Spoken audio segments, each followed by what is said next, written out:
Before we get into the video, I just wanted to let you know I'm doing a Black Dog Pack giveaway over on Twitch, so if you want to get in on that, then the links are in the description.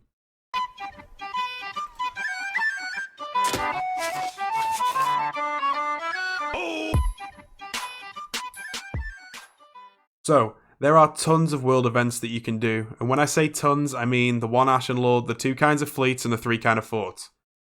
Obviously, you'd probably class Kraken as a world event as well, but it doesn't have a big Kraken cloud in the sky going, Kraken over here! And technically, the Fort of the Damned isn't a world event, it's a raid. But it's got the cloud, okay?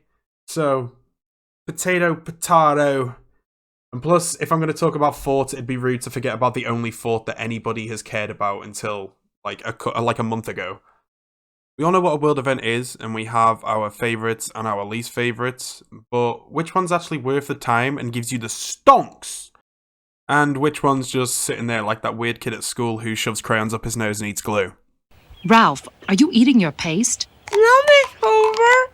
Well, I'm going to tell you right now, and how I have worked this out is by taking into consideration the amount of money you can make from the world event and the amount of time it takes to complete it. I also haven't included emissary value before someone says in the comments, I don't this for a thing. Okay, so let's get into it.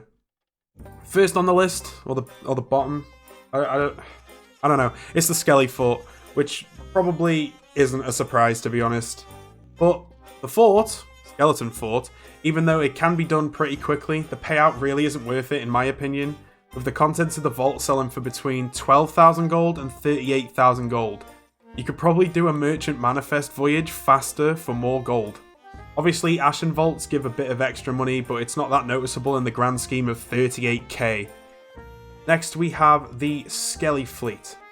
This event could probably even be at the bottom of the list, below the Skeleton Fort, just because it's so unpredictable.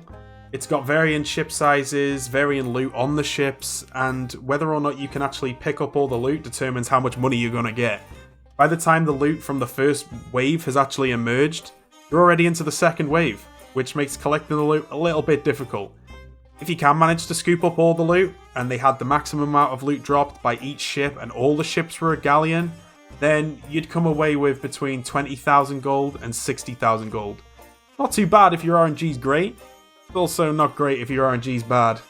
Next, we have the Ashen Wins. This is personally my favourite event for the simple fact you can get it done so damn quickly. And even if you don't have a crew to absolutely handblast these things, it's still very much soloable. The loot dropped from this event does vary a lot and sells for between 9,000 gold and 49,000 gold. But Vim, you said the Skelly Fleet gives more gold than this. I did indeed. And the reason why I rank this event higher than the Skeleton Fleet is simply because you're only going to get 9,000 gold if you waste the whole Ashen Skull and all the other loot, including the Chest of Rage, sells for its minimum amount of gold. Which is very, very unlikely. And also, you can get these world events done in about 5-10 minutes. I mean, the world record for this is 1 minute and 17 seconds, so stop slacking! Your supplies must be dwindling by now. Flameheart next. This big floaty boy is actually a pretty good way to grind up rep for aspiring pirate legends because it offers merchant, gold hoarder and order of souls loot. It also doesn't take a huge amount of time to finish these events and the haul is pretty good, selling for between 39,000 gold and 69,000 gold. Not including the storage crates dropped by the grunt ships.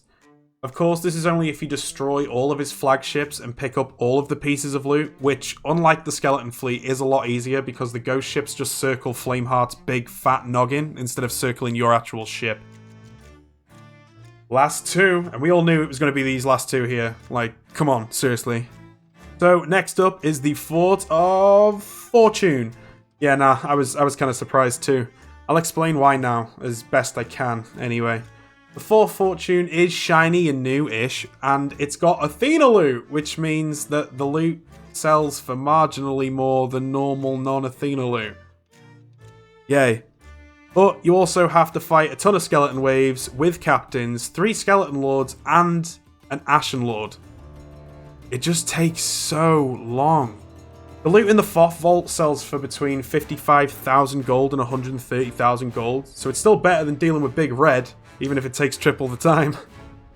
And And last but certainly not least, we have the Fort of the Damned. Now, there are a couple of reasons why this is at the top of the list. You can do these as much as you want because you activate them yourselves, so you could double, triple, even quadruple the amount of money that you make from this. And even though it does take time to get the lights, sometimes you can get lucky and they'll already be lit. They also do not take as much time to finish as a Fort of Fortune as some people may think. And the payout from the vault is great, selling for between 68,000 gold and 112,000 gold. Now, yes, 112k is less than the FOF's 130k, but this is about the smaller amount of gold that you can make. There is a very, very low chance that you could get less than 68,000 on a Fort of Fortune, but there is zero chance of it happening with the Fort of the Damned. Unless it gets yoinked. But yeah, so that's it. Hopefully you find this helpful when it comes to planning your next voyage, and if you did, then feel free to drop me a like and subscribe, or don't.